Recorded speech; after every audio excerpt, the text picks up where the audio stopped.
Hello everyone, Professor Leis here. Here we are looking at the module view, first module of our course, week 1 module. I want to spend some time going through the syllabus in this video. So the way that you access the syllabus is going through module view. So underneath the week 1 introduction page, we have the welcome letter, which is a letter where I outline how our course will be operated. So that's important to take a look at. We have the course syllabus, which I'll spend time reading through and explaining momentarily. We have the grade and project breakdown, which I will explain in a different video, so stay tuned for that. And then information about our course textbook, as well as the 3 activities that you're to complete by our first deadline this week. So let's take a look at the syllabus.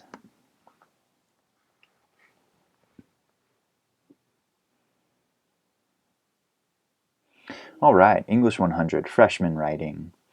At the top of my syllabus, I always like to include some quotations to help set the tone, develop some themes for our course. And so the first quotation I'd like to focus on is a statement by the writer Zadie Smith, and here she is pictured at her computer writing. She writes, "The very reason I write is so that I might not sleepwalk through my entire life." Now what this means is that she's saying the sole purpose for her spending time writing, to devoting her life's work to writing, is so that she can be more conscious and aware in her life. So she won't just be sleepwalking, kind of unaware, just going through the motions, but rather consciously thinking about the world around her and what she thinks about that world. And so I like for us to think of writing in this way. It's not just a method of communication or recording information, while those are very important aspects of writing. A bigger, more important characteristic of writing is its ability to help us be more conscious and aware in our daily lives, to help us pay closer attention to the world around us, to the information that we encounter, to the things that might puzzle us or confuse us or contradict previously held beliefs, but to think more consciously about those things so that we're not just merely going through the motions, just kind of existing. Another statement is by the astrophysicist Neil deGrasse Tyson, and so here he is pictured. He has a kind of a cheeky smirk on his face. He's a pretty humorous guy. But he writes, "The people who don't ask questions remain clueless throughout their lives." And so I like this statement because it pairs really well with Zadie Smith's characterization of writing, that it's really important to ask questions of the information that we encounter, not to just accept things at face value, not to just skim the surface, but to dig deeper and to try to understand things in a more meaningful way, and to be skeptical in a healthy way, to like I said, not just accept information at face value, not just accept something that we're told, but to see if we can figure things out for ourselves or to weigh the different possibilities. So these two statements together create a really nice theme for us that we'll be developing once we begin reading from Habits of the Creative Mind. The writers or the authors of Habits of the Creative Mind, Richard E. Miller and Ann Jurecic, they explain that writing is a technology for thinking new thoughts. And so these two statements by these two public thinkers pair really well with that theme that we'll be exploring in Habits of the Creative Mind. All right, so let's continue on here. As you all know, my name is Corey Leis. I'm the instructor of this course. You guys can call me Mr. Leis or Professor Leis, whichever you prefer. How to contact me, you can email me at my Cerritos College email address. However, a quicker way to contact me, or a more effective way of contacting me, is through the message feature in Canvas, because I spend much more time on Canvas, just because I'm conducting my courses and whatnot on Canvas pretty frequently. I spend much more time on this platform than I do checking my email for Cerritos College. I do check it on a daily basis, so you can of course email me, but a more effective method is to send me a message through Canvas. Every Tuesday morning from 10 to 11, I will be hosting virtual office hours. These are optional office hours for you to tune into to ask me questions about any of the course content, any of the projects or activities we're working on. Maybe you would like to talk about your essay specifically if we're, when we begin working on our essays. Whatever the concern you have, you can tune in once during this hour on a weekly basis every Tuesday at 10 to address those concerns.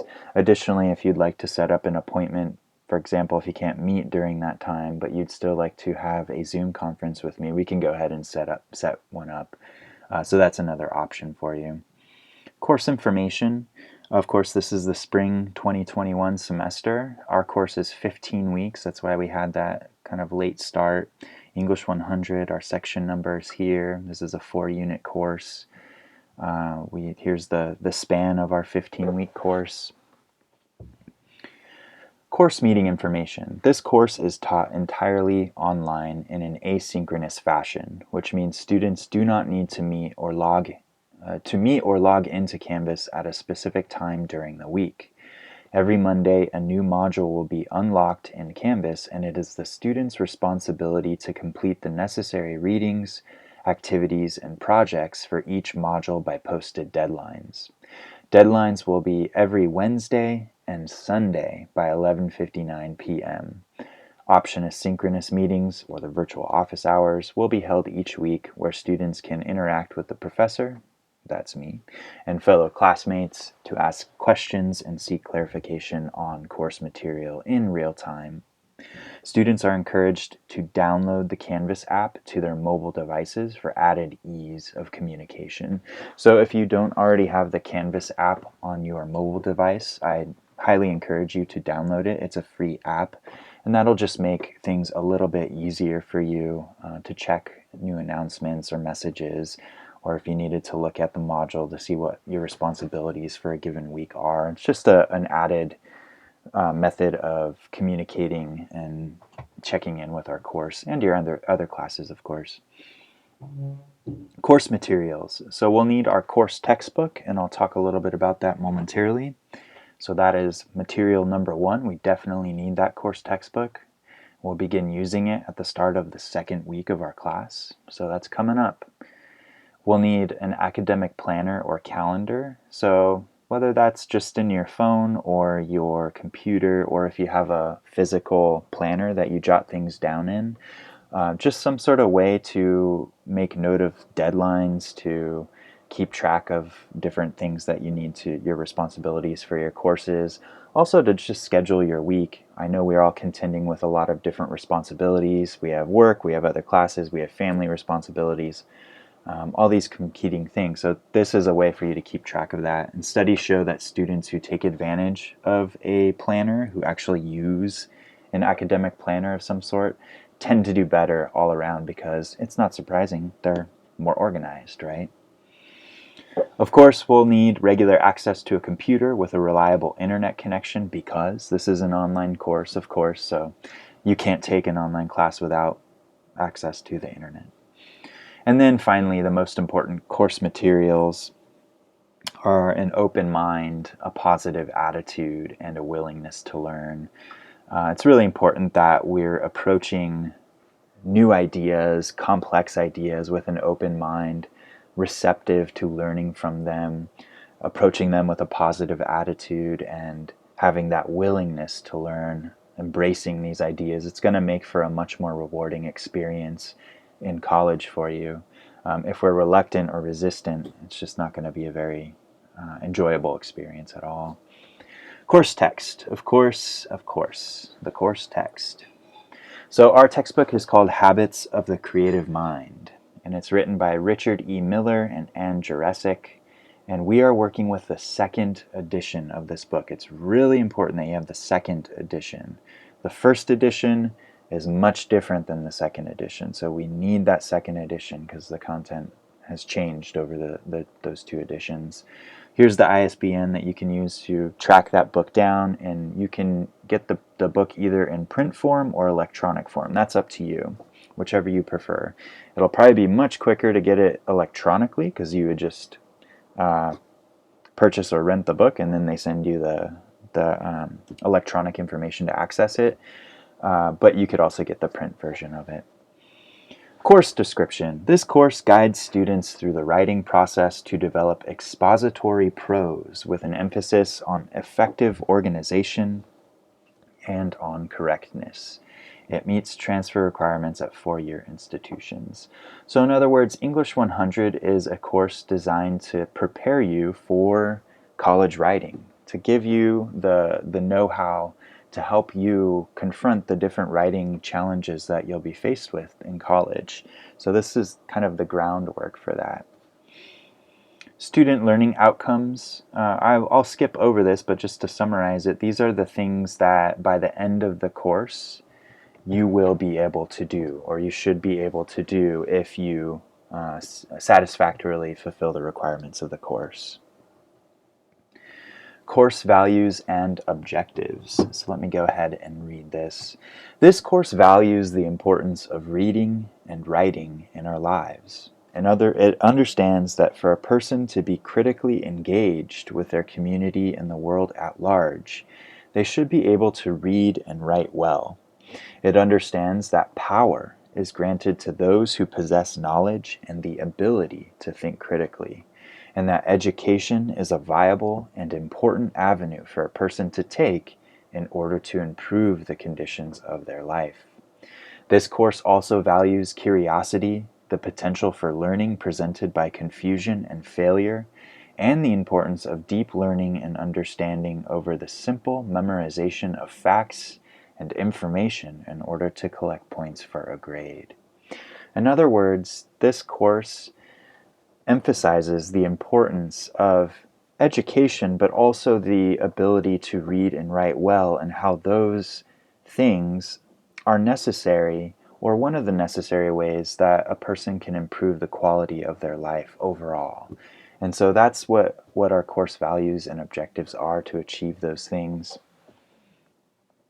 Course communication. Just to summarize, these are the different ways that I will communicate with you, you will communicate with me, and how you might communicate with your fellow classmates. So we'll have announcements where I'll post an announcement probably about once a week that provides important information about our course for that given week. That'll be found in the announcement sections in Canvas. Messages and email. So as I mentioned, the most effective way of contacting me is using the message feature in Canvas, because I spend more time on Canvas than I do my email account. However, if you'd like to send me an email through my Cerritos College email address, you can do that as well. I check that on a daily basis as well, but just not quite as often as Canvas. Questions. If you have questions that are general questions overall about certain projects or course content, or about the course generally, that other students might benefit from hearing, then you'll post these questions to our general questions discussion board, where then I will respond to the question, or your fellow classmates will respond to the question. This is to recreate a classroom situation. In a normal face-to-face class, when a student raises their hand to ask a question, the rest of the class can benefit from that question. I'm sure we've all had that experience where you were thinking of something but somebody else asked the question, so you didn't have to ask it yourself. Or maybe you didn't even know you had that question, somebody else posed it. This is a way to recreate that. If you have a specific question about something specific with something you're working on, or a specific concern that you have, that's not for everybody else, then you can send me a message on Canvas and I will go ahead and respond to your question.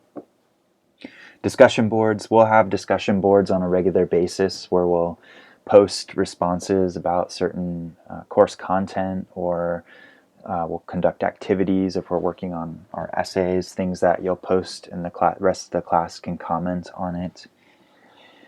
Again, those optional synchronous meetings, the virtual office hours. So every Tuesday from 10 to 11, I'll hold those optional virtual office hours through Zoom.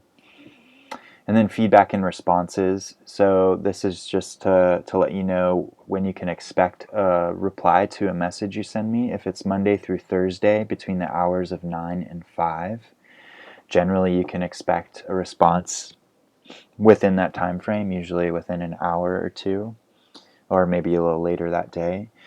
However, if you send me a message after 5, then don't expect a response until the following day, unless it is Friday, Saturday, or Sunday, in which case you can expect a reply the following Monday. So that's something just to keep in mind, to plan out, to plan ahead. If you send me a message at 10 o'clock at night, I'm not going to respond, so don't expect a reply if it's very late, or anytime after 5, really. Feedback, that's just to let you know I will provide comments and feedback on the different activities and projects that you submit.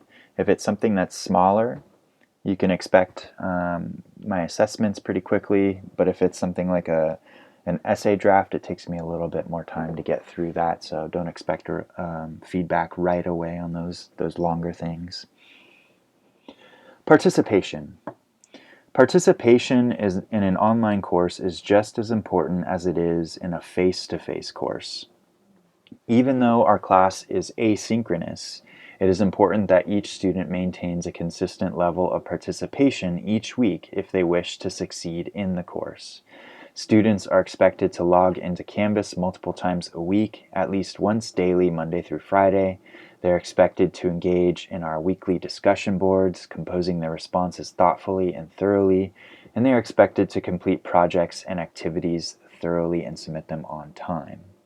If students have not been logging into Canvas regularly, actively participating in our weekly discussion boards, or completing and submitting projects and activities on time, they may be dropped from the course for inadequate participation.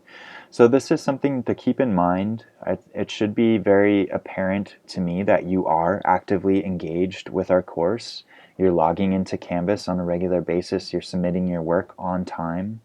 You're participating in the discussion boards. It should be very clear that you are engaged with the course. If you haven't been logging into Canvas and you haven't been submitting work on time or submitting work at all, it's a possibility that you'll be dropped from the course, so we don't want that. Conduct and behavior.